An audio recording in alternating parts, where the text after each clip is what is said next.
BJP BJP জিন্দাবাদ BJP BJP BJP জিন্দাবাদ মাতা কি।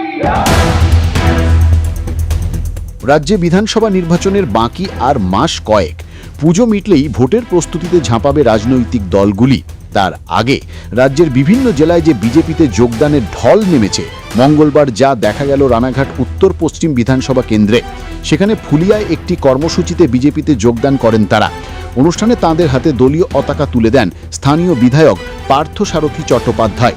অনুষ্ঠানে হাজির ছিলেন স্থানীয় বিজেপি নেতা চঞ্চল চক্রবর্তী। এই অনুষ্ঠানে বিজেপিতে যোগদান করেন গত পঞ্চায়েত নির্বাচনে সিপিএম প্রার্থী সুখদেব সরকার। দিন কয়েক আগেই তার বুথে সভা করতে এসেছিলেন সিপিএম নেত্রী মীনাক্ষী মুখোপাধ্যায়। বিজেপিতে যোগদান করে তিনি জানালেন, আমি মোদিজির কার্যকলাপ এবং মোদিজির যে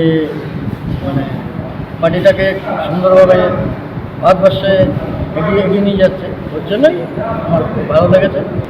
না, এমনি অনেকদিন আগের থেকেই আমি ডিসিশন নিয়েছিলাম যে নরেন্দ্র মোদীকে কার্যকলাপ বা ওনার যে আদর্শ এবং সারা ভারতবর্ষটাকে এগিয়ে নিয়ে যাচ্ছে, ওর জন্য তৃণমূলকে তো কথা বলার মতো কোনো জায়গাই নেই। ওদের সম্পর্কে কথা না বলাটাই সব থেকে বাঞ্ছনীয়। ওর জন্য ওদের সম্পর্কে তো কোনো কিছু বলার নেই।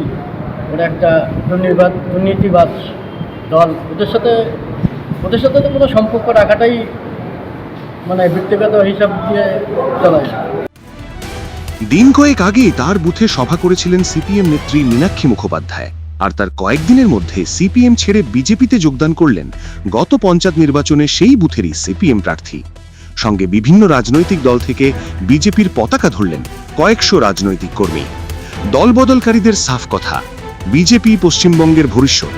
বিজেপির হাত ধরেই শান্তি ও উন্নয়নের পথে এগিয়ে যাবে পশ্চিমবঙ্গবাসী।